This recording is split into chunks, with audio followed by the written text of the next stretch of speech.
contar una anécdota antes de empezar a hablar del libro y tiene que ver con mi trabajo.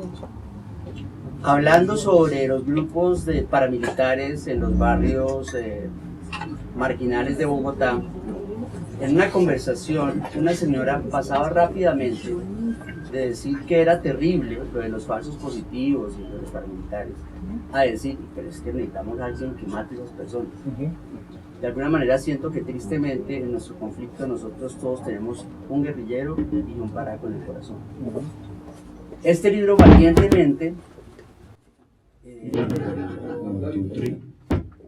ausculta la vida de dos personajes que son absolutamente representativos de los dos lados más fuertes del conflicto armado colombiano, la extrema izquierda y la extrema derecha.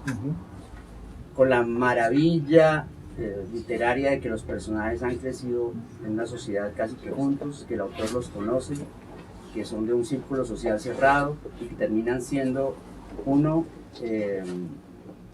Jorge 40 y el otro Simón Trinidad.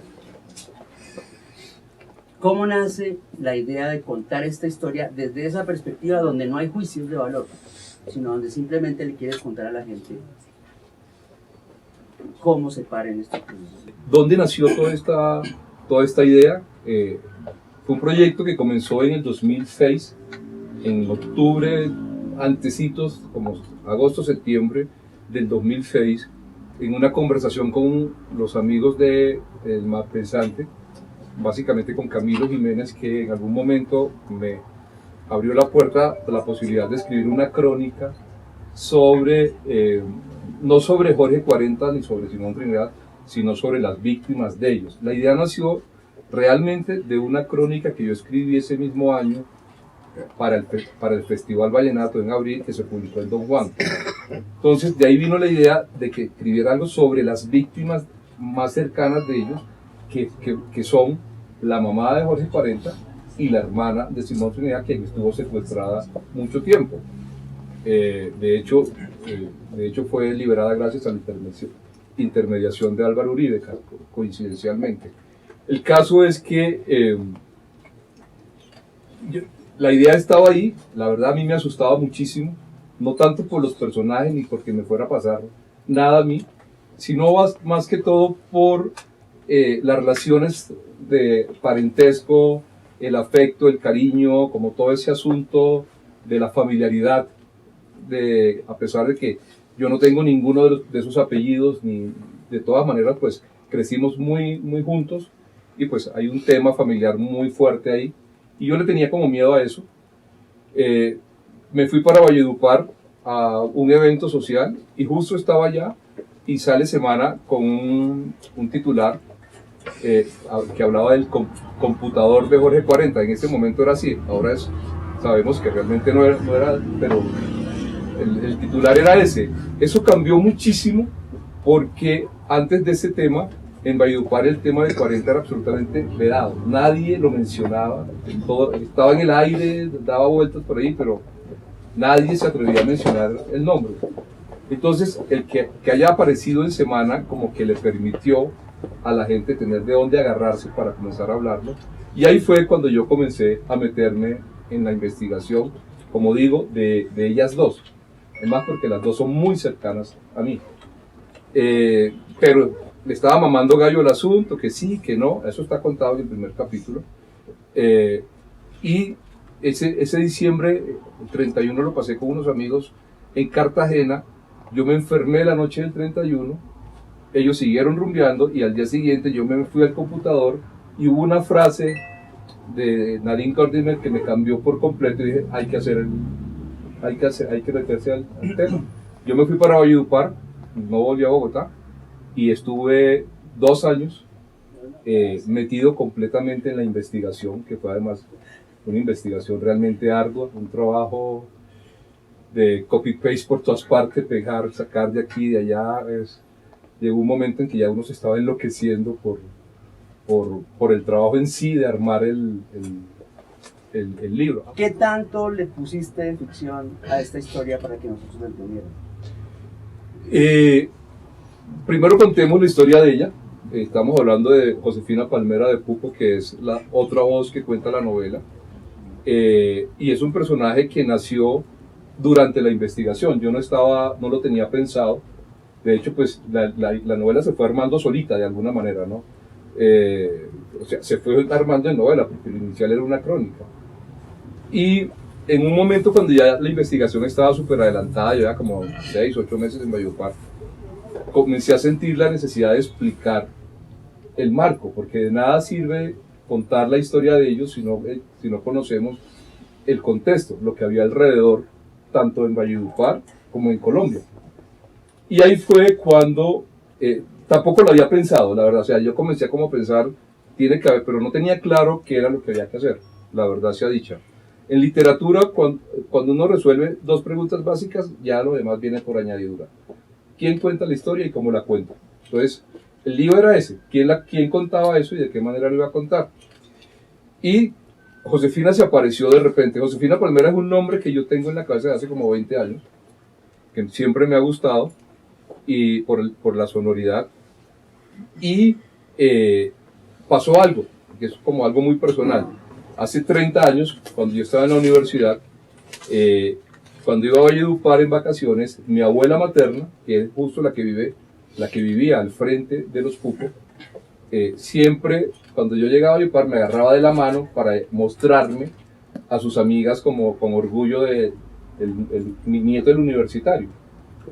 Mi abuela se murió hace 20 años y yo tengo muy pocos amigos en Valledupar. Ahora que volví a la investigación, llegaba a las 5 de la tarde y no tenía que hacer, me quedaba aburrido en la casa, y entonces de repente comencé a ir a donde las amigas de mi abuela, que son señoras que hoy tienen 90, 95, 100 años, y son completamente lúcidas. Además, está la abuela de este señor, casualmente, de María Elena, que aparece en la novela, además de una inteligencia impresionante, y pues iba mucho a la casa de ellos para que me contaran, para hablar nada, realmente. Hablar, uno sentado en el mecedor, en el fresco, y nada. Y eso fue muy importante porque primero comencé a recoger una cantidad de palabras de mi infancia que estaban perdidas, que además me gustan mucho, como el amalaya, como el acatrá, como mucho del lenguaje centenario de Valledupar, castizo. Y segundo, frases. Comenzaron a aparecer unas frases que a mí comenzaron a gustarme mucho, casi todas en la novela, o muchas de ellas están en boca de Lola Moscote, que es el personaje más importante de la novela, a mi juicio. Así que de repente la voz se fue armando ella solita. Bueno, tal vez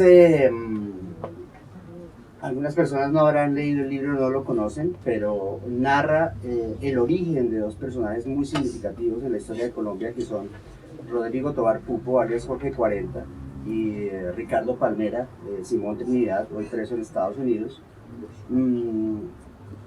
Casual o no casualmente, casi que vecinos, casi que nacidos en la misma cuadra, con apenas 7 años de diferencia en sus edades, sí.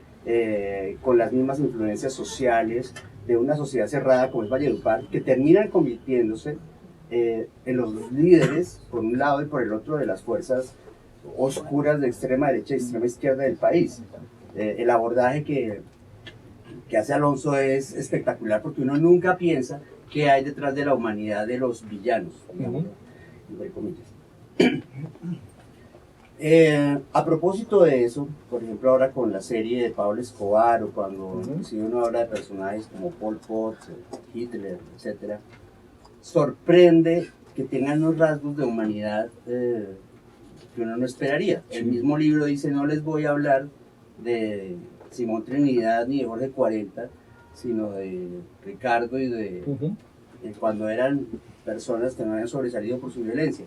¿En qué momento sientes tú que estos personajes se quiebran, se tronchan y dejan de ser como tú, como yo, como cualquiera aquí, para convertirse en esos psicópatas, en esos asesinos capaces de tantos horrores? Mira que casualmente en estos días he estado escribiendo y pensando bastante sobre el tema de la creación de los personajes. Hasta dónde va la persona y dónde comienza el personaje. Y en estos casos, ya es como un tema literario adicionalmente, que aquí está iniciado, pero no desarrollado, pues, porque ahí lo que hago es que me quedo en esos dos, adicionalmente porque la idea sí era, desde el principio sí fue eso, pero adicional, porque ya meterse en el rollo de la violencia en este momento que no ha parado, quedaba demasiada información por fuera. El libro tiene 4 años y en estos 4 años lo que ha aparecido es bárbaro, de lado y lado. Entonces, pues periodísticamente hubiera quedado uno como que... y adicionalmente porque sí, a mí lo que me interesa es la humanidad, entender, como en algún momento de la novela lo digo, sobre todo en el caso de Rodrigo, ¿cómo puede ser asesino el hijo de una señora tan bacana? O sea, además porque, es que además él es un bacán, él es un tipo súper divertido, un tipo de chistoso, de la vida fácil. Lo que pasa es que en qué momento se mete y asume ese personaje, más que el personaje, lo mismo que le pasó a Trinidad, perdón, iba a decir, porque con Simón, incluso yo mamo gallo, yo bromeo con él en algún momento, y que digo, que hago, recuerdo una fábula de Michín, el gato Michín que se volvió pateta, o sea, al que venga a hablar conmigo, que me mate, pues. Y él hizo exactamente lo mismo, de alguna manera, a veces se comió el cuento del personaje, cuando se vino a dar cuenta ya estaba arrastrado por una guerra, que tampoco era una guerra, bueno, no sé si era suya o no, pues, pero yo no sé qué tanto ya se había metido él en ese conflicto. Pero es un punto importante, Pirri, ¿sabes? Y con el tema, me alegra que lo hayas mencionado, el tema de lo que está pasando en la televisión con personajes como Escobar y con muchas otras series, donde desafortunadamente nos estamos quedando con el personaje guerrero, criminal, delictuoso, y no estamos yendo a los orígenes a tratar de entender qué fue lo que hizo para que Pablo Escobar llegara a donde llegó, que me parece mucho más importante de analizar, ya que se tiene la oportunidad en televisión de hacer ese trabajo. Después de esta relación cercana, no a ellos, sino a sus historias, ¿crees que cualquiera de nosotros podría ser capaz de lo que ellos fueron capaces? El gran temor es ese. El problema es que, y por eso mencioné lo de Escobar y lo de las otras series de televisión, de que no hayamos tenido la oportunidad de reflexionar al respecto, es precisamente que no aprendimos de la historia. Y ahí lo vemos. Ahí vemos que después de los paramilitares llegaron las BACRIM, y las BACRIM, pues ya sabemos, y después del cartel de Cali llegaron, y del cartel de Medellín, llegaron los Rastrojos y los Comba, y el cartel del norte del Valle, y cada una se va degenerando en un grupo diferente, y ya en este momento ya está en la CERPAC, y ya está, o sea, y la oficina de Envigado supuestamente desmantelada después de lo de Sebastián, pero resulta que Sebastián descubrieron hasta hace un año que era el jefe, porque antes el jefe era Fran. O sea, es que la historia de la guerra en este país es como la cabeza de la medusa. Lo matan y siguen y aparece la otra y tal, y no logran. Entonces, el gran temor yo sí creo que es ese, que van a seguir surgiendo personajes como estos. Bueno, y además en un conflicto alimentado por tanto dinero, ¿no? Que es el del narcotráfico. Bueno, más a lo literario que a lo periodístico, que es lo que más me interesa. Yo me disfruté demasiado tu primer libro, porque lo mete a uno en ese mundo, lo hace sentirse parte, lo hace reír a uno, pero no le quita para nada lo humano, lo bajo, lo alto, etc. Es ficción. Sí. Este libro es pura realidad. Sí. ¿Qué te disfrutaste más como autor y por qué? No, esa sí la respuesta es clara, Pirri. El solo hecho de que este fue un libro terriblemente doloroso para mí. De hecho, cuando la novela salió, la promoción estuvo más en manos de Alfaguara que en manos mías, porque yo en ese momento estaba casi que incapacitado, porque realmente fue muy doloroso. Es un libro que lloré muchísimo, no tanto por la dificultad literaria y todo ese rollo, sino porque yo llevaba 30 años viviendo fuera de mi realidad.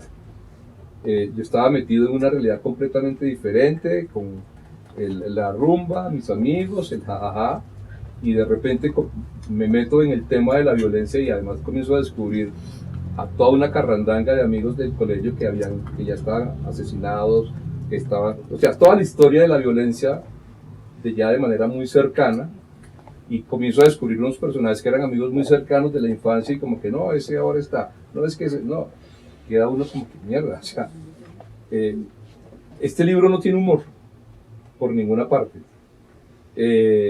Y otra cosa, en Al Diablo, además del humor, las metáforas están manejadas a través de la música. Hay 143 referencias musicales en Al Diablo, de todo tipo.